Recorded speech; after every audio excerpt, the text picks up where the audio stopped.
آخر ان کو وعدہ برحق کے مطابق زور کی آواز نے آ پکڑا تو ہم نے ان کو کوڑا کر ڈالا، پس ظالم لوگوں پر لعنت ہے۔ پھر ان کے بعد ہم نے اور جماعتیں پیدا کی، کوئی جماعت اپنے وقت سے نہ آگے جا سکتی ہے نہ پیچھے رہ سکتی ہے۔ پھر ہم لگاتار اپنے پیغمبر بھیجتے رہے، جب کسی امت کے پاس اس کا پیغمبر آتا تھا تو وہ اسے جھٹلا دیتے تھے، تو ہم بھی بعض کو بعض کے پیچھے ہلاک کرتے اور ان پر عذاب لاتے رہے اور ان کو داستانے بنا کر چھوڑتے رہے۔ پس جو لوگ ایمان نہیں لاتے ان پر لعنت۔ پھر ہم نے موسیٰ اور ان کے بھائی ہارون کو اپنی نشانیاں اور دلیل ظاہر دے کر بھیجا، یعنی فرعون اور اس کے درباریوں کی طرف، تو انہوں نے تکبر کیا اور وہ سرکش لوگ تھے۔ کہنے لگے کیا ہم ان اپنے جیسے دو آدمیوں پر ایمان لے آئیں جبکہ ان کی قوم کے لوگ ہمارے خدمتگار ہیں؟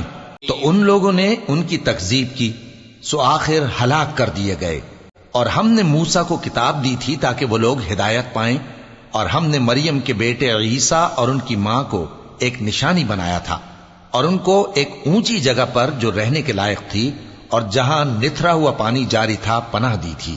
اے پیغمبرو، پاکیزہ چیزیں کھاؤ اور عمل نیک کرو، جو عمل تم کرتے ہو میں ان سے واقف ہوں، اور یہ تمہاری جماعت حقیقت میں ایک ہی جماعت ہے، اور میں تمہارا پروردگار ہوں تو مجھ سے ڈرو۔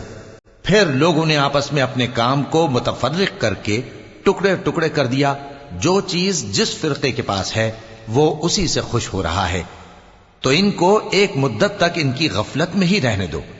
کیا یہ لوگ یہ خیال کرتے ہیں کہ ہم جو دنیا میں ان کو مال اور بیٹوں سے مدد دیتے ہیں تو اس سے ان کی بھلائی میں جلدی کر رہے ہیں؟ نہیں، بلکہ یہ سمجھتے ہی نہیں۔